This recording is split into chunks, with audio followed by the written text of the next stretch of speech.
పీలాశకుడు కృష్ణకర్ణామృతం చేశాడు. నాకు ఆ కృష్ణకర్ణామృతం అంటే అసలు ప్రాణం. ఆ కృష్ణకర్ణామృతం చదువుతుంటే అసలు సమయం తెలియదు, ఎంత ఆనందంగా ఉంటుందో. అందులో ఆయన ఎన్ని అద్భుతాలు అనుభవించాడో అసలు.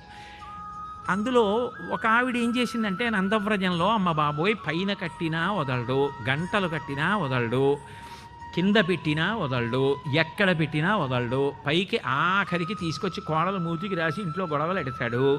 ఎందుకు వచ్చిన గొడవ? ఓ పని చేస్తే పోలా. ఆయన వెన్న దొంగతనం చేస్తున్నప్పుడు పట్టేసుకుని వాళ్ళ అమ్మకి అప్పచెప్పేస్తే గొడవ వదిలిపోతుంది కదా. ఇంకా ఇన్నాళ్ళు సాక్ష్యానికి దొరకట్లేదు ఆయన.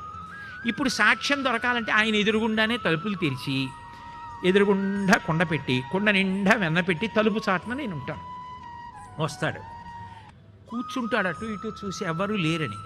కూర్చుని చక్కగా చేత్తో తీసి స్నేహితులందరికీ పెడతాడు. వాళ్ళందరూ వరుస క్రమంలో వచ్చి చేయి పట్టుకుని చక్కగా వెన్న తింటూ వెళ్ళిపోతారు.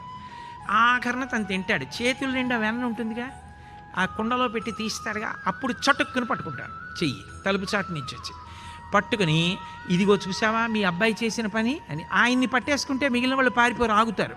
తీసుకెళ్ళి యశోదకు అప్పచెప్తాను. మా అబ్బాయి దొంగతనాలు ఏం చేశాడంటోందిగా అనుకుంది.